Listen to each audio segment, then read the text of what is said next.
Hey Workplace Warriors, welcome to another video. If you're stopping by for the first time, welcome. I hope that you'll come by often. If you're a repeat visitor, welcome back. I hope that you will continue to come back often. I'm on this mission to help you live your very best career life. So I hope that this content that I'm going to share with you today is valuable to you. And if you find value in it, I need you to do me a few favors, and that is one, smash the like button to let the algorithm know to push it out to more people because it is valuable content, and share it with your network. I'm sure you know others who are on a mission to live their very best career life and could use the information that I'm sharing with you. Then also, when you feel comfortable, subscribe, then hit the notification bell and all, so that you'll be amongst the first to know that this channel has dropped some more valuable content. So here we go. Today's topic is a continuation of the Job Search Readiness series, and we're going to talk about the purpose, or first of all, what is a telephone screening interview and what is the purpose of a telephone screening interview. So first of all, there are many different types of interviews and formats of interviews, and we're going to talk about the first type, which is the telephone screening interview. The telephone screening interview is typically the start of the initial start of the selection process. It normally kicks off once the manager starts to review applicants to see whose qualifications and competencies seem to match what they need for success on the job. And it can be a situation where the manager uses the telephone screening process to narrow down the pool. Let's say they have 100 applicants for one vacancy. Well, they're not going to be able to interview 100 people, bringing them in person or what have you, because they're busy and they're not going to have time to talk to everyone. The other thing is not everyone is going to have possess the major skills, competencies, and other characteristics that the manager feels are needed for success on the job. And so the telephone screening interview is just that. It is a real interview, although typically much shorter than the subsequent steps in the selection process, but it is a real interview, and I encourage my clients to treat a telephone screening interview very respectfully. Make sure that you are in a quiet place where you can concentrate well, and where you can also have the opportunity to speak openly and honestly and answer the questions that the interviewer is asking you, because in so many ways this telephone screening interview may be more important than the subsequent interviews. And why? It's because in the telephone screening interview, you are trying to your goal is to prove to the manager that you actually have what it takes to do the job successfully, to be successful in the role that you're being considered for. The manager's role is to find a reason to screen you out. So that's why it is so important that you make that great impression from the get-go. You've already made a great impression with your resume and your cover letter and your application packet, or as I affectionately call it, your candidate value proposition, which is your total package.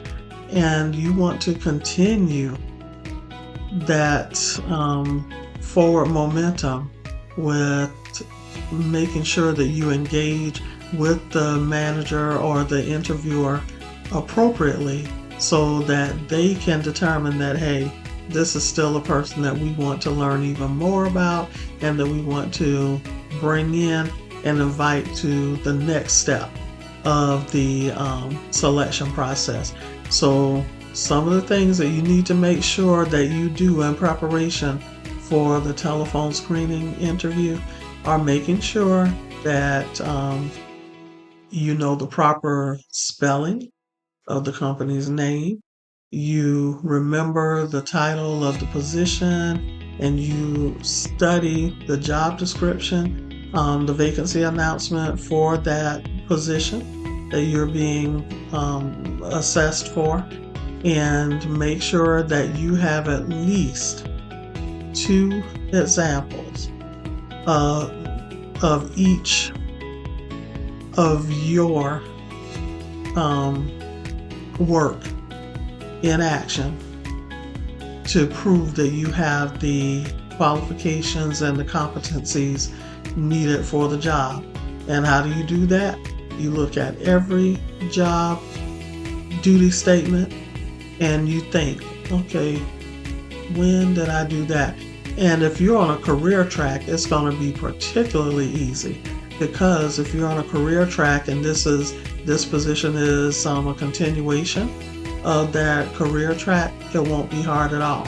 Now, if you are not on a career track, or you have not been on a career track and you're trying to break into a career track, you're going to have to do a little bit more thinking out of the box to make sure that you show your creativity and your personality and really engage with the person who is conducting the telephone screening interview.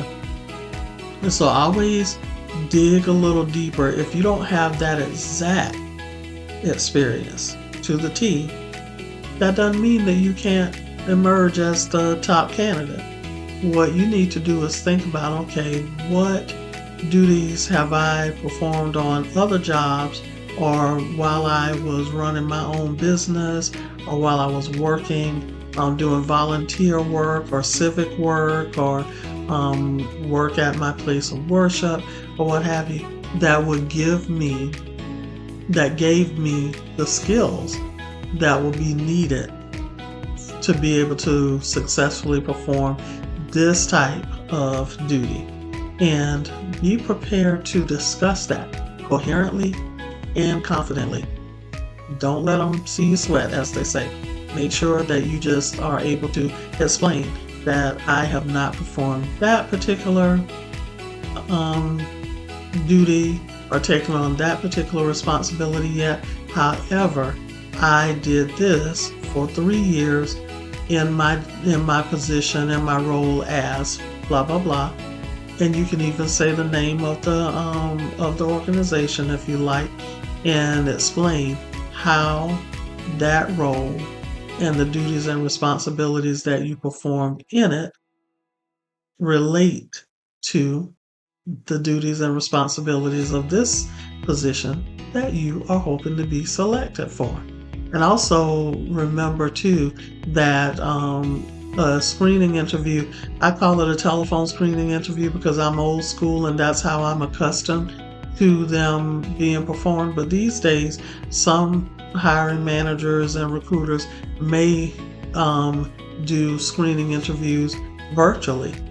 Even if they don't have you on the camera, they still may do it virtually, but typically if they take the time to set up a virtual meeting, they're probably going to have you be on camera. And if they give you the choice to be on camera or not be on camera, always be prepared, be camera ready. Because if you take the opportunity to be camera ready and they give you that choice and you decide to be camera ready, even if you are nervous, you are going to make a better impression and have the opportunity to engage even more strongly with the person who is conducting the screening interview, because you all are going to be looking at each other face to face virtually and directly virtually.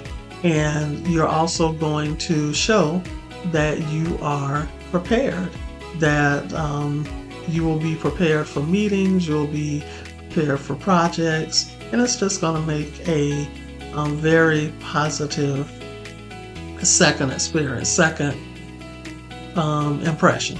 Because remember, your first impression was your resume and vitae or and your cover letter. So keep that momentum going and get your job. So I hope that this content was valuable to you. Hit that like button. Like I said, I would love to be able to reach more people and to help them live their very best career life. Share it with your network. Subscribe to the channel and hit the notification bell and tell it that you want to be notified each time I drop new content. Also, if you would like to work more closely with me, I'll have that information in the description or the comments below. Also, I have a new cohort of my career search coaching program coming up on beginning March 7th. It's going to be an 8-week program. I would love for you to come and work with me and more closely so that we can explore the job search process from beginning to your first week or first day on your new job. And it's everything job search, and it's jam-packed with value and a lot more tips and advice for you for your successful job search. Also, I'm going to have some free training coming up as well, and I'll put that information in the description as well. Until next time, I hope to see you for another video or for my weekly Friday morning lives at 7 a.m. on my YouTube channel, HR by Nnamtique 167. And I look forward to seeing you there and engaging with you over as we dissect an article or a trend related to the HR or job search, HR field, or to the job search process. So career success to you. Bye-bye.